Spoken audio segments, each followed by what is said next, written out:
बिस्मिल्लाहिर्रहमानिर्रहीम। अस्सलाम वालेकुम रहमतुल्लाह। डियर स्टूडेंट्स, आज हम चैप्टर नंबर 10 का थ्योरम नंबर 1 स्टडी करेंगे। सबसे पहले इसकी स्टेटमेंट पढ़ लेते हैं। If a line is drawn perpendicular to a radial segment, इसकी डिटेल पढ़ लेते हैं। लाइन से मुराद क्या है? लाइन से मुराद फॉर एग्ज़ाम्पल ये लाइन ए बी, लाइन की खूबी ये होती है कि इसकी दोनों साइड्स रेज होती हैं, यानी कि दोनों साइड पर ये एरो हेड बना हुआ होता है, इसे लाइन कहते हैं। तो अगर एक लाइन को ड्रॉ किया जाए perpendicular to the radial segment, अब रेडियल सेगमेंट से क्या मुराद है? एक ओ सी, जैसे यहाँ पर ओ सी जो है ये रेडियल सेगमेंट है, यानी कि रेडियस पर। ठीक है, अगर रेडियस पर एक लाइन को परपेंडिकुलरली ड्रॉ किया जाए ऑफ अ सर्कल, एक सर्कल के, eight its outer and point, यानी कि उस रेडियल सेगमेंट के आउटर पॉइंट के ऊपर। देखिए रेडियल सेगमेंट के दो पॉइंट है ना, एक पॉइंट ओ है और एक पॉइंट सी है। तो इसका जो आउटर पॉइंट है उसके ऊपर अगर हमने परपेंडिकुलरली ड्रॉ किया है, देन ये जो लाइन है it is tangent to the circle at that point, ये उस सर्कल का टेंजेंट होगा एट दैट पॉइंट। अब टेंजेंट से मुराद क्या है? टेंजेंट उस लाइन को कहते हैं जो किसी सर्कल को एक पॉइंट पर टच करे, एक पॉइंट पर टच करे। अगर एक से ज़्यादा पॉइंट पर टच कर जाए देन वो फिर सर्कल टेंजेंट नहीं होता। अगर कोई लाइन सिर्फ एक पॉइंट पर टच करे तो ऐसी लाइन को आप उस सर्कल का उस पॉइंट पर टेंजेंट कहते हैं। अब हमें जो ये पूरी स्टेटमेंट दी हुई है इसके दो पार्ट जैसे हमें पता होता है कि सबसे पहले गिवन निकालना है। इसमें हमें गिवन क्या है कि गिवन में एक सर्कल है, a circle with centre O, जिसका सेंटर ओ है, and O C is radial segment, और ओ सी इसका रेडियल सेगमेंट है। और इसके अलावा ए बी लाइन जो है is perpendicular to O C, A B line जो है वो ओ सी पर परपेंडिकुलर है at its outer end C, इसके आउटर एंड सी के ऊपर। ये हमें गिवन में दिया हुआ है। ओके, हमें प्रूव क्या करना है? हमें प्रूव करना है कि ये जो लाइन ए बी है it is tangent to the circle at C, ये सी के ऊपर जो है वो टेंजेंट है ये लाइन ए बी।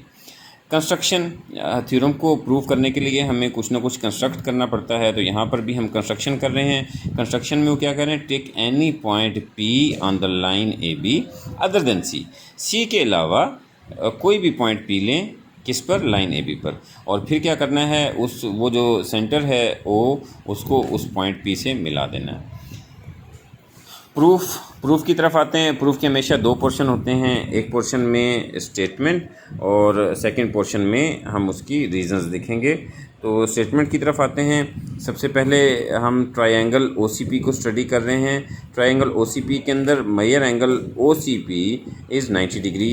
ये वाली बात तो हमें पहले से ही गिवन में दी गई है, चूँकि हमें बताया गया है कि ये जो ओसी पर ये लाइन जो है परपेंडिकुलर है। जब लाइन परपेंडिकुलर है तो लाजिम बात है ये वाला एंगल जो है वो 90 डिग्री का है। तो ये A B is perpendicular to O C which is given, ये हमारे रीज़न में इसकी रीज़न आ गई। सेकंड क्या चीज़ है? O P C is less than 90 degree. अब बच्चों एक बात याद रखें, जब भी कोई एक राइट एंगल ट्रायंगल हो, राइट एंगल ट्रायंगल का मतलब है जिसमें एक एंगल 90 डिग्री हो, तो फिर बाकी जो दो एंगल्स हैं वो दोनों एंगल्स जो हैं वो 90 डिग्री से कम होते हैं, लेस देन 90 डिग्री होते हैं। लेस देन 90 डिग्री होना ज़रूरी है।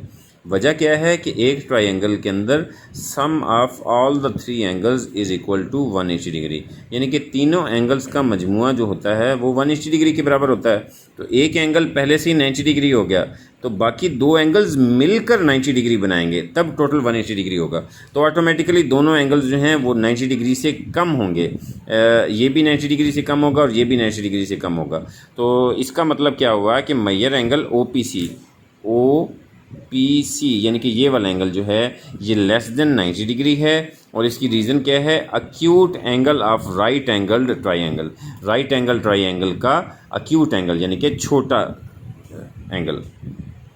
अब फिर हमें एक और बात हमने थ्योरम्स में सीखी है कि कोई भी ट्रायंगल हो उसमें जो बड़े एंगल के सामने वाली साइड बड़ी होती है और छोटे एंगल की सामने वाली साइड छोटी होती है। अब यहाँ पर आप इस ट्रायंगल में देख रहे हैं कि ये बड़ा एंगल है 90 डिग्री, इसके सामने वाली साइड है ओपी, तो मेजर ओपी जो है वो ग्रेटर होगा किससे? मेजर ओसी से। Major O P will be greater than major O C, और इसकी रीज़न भी क्या है कि greater angle has greater side opposite to it. अब नेक्स्ट बात क्या है बेटा कि P, ये जो P पॉइंट है ये इस ए बी के ऊपर कोई भी पॉइंट हो सकता है, ठीक है, is a point outside the circle, और इसकी रीज़न क्या है कि ओ C is the radial segment. अब देखें बेटा ओ पी जो है, ओ पी ये बड़ा है ओ सी से।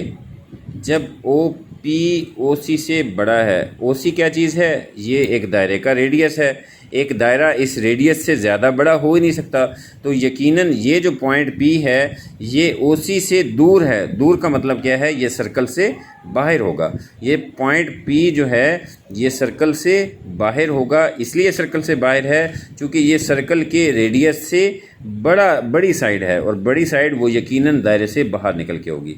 तो इसी तरह similarly every point on A B, आप ए बी के ऊपर हर पॉइंट अगर आप उसका उसको चेक करेंगे एक्सेप्ट सी, सी के अलावा लाइज आउटसाइड द सर्कल, वो सर्कल से बाहर ही मौजूद होगा।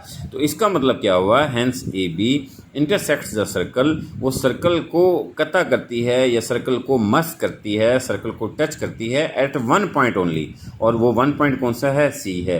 तो अगर कोई भी लाइन किसी सर्कल को किसी एक ही पॉइंट पर टच करे तो ऐसी लाइन को क्या कहते हैं, ऐसी लाइन को टेंजेंट कहते हैं। तो hence A B is a tangent to the circle at one point only.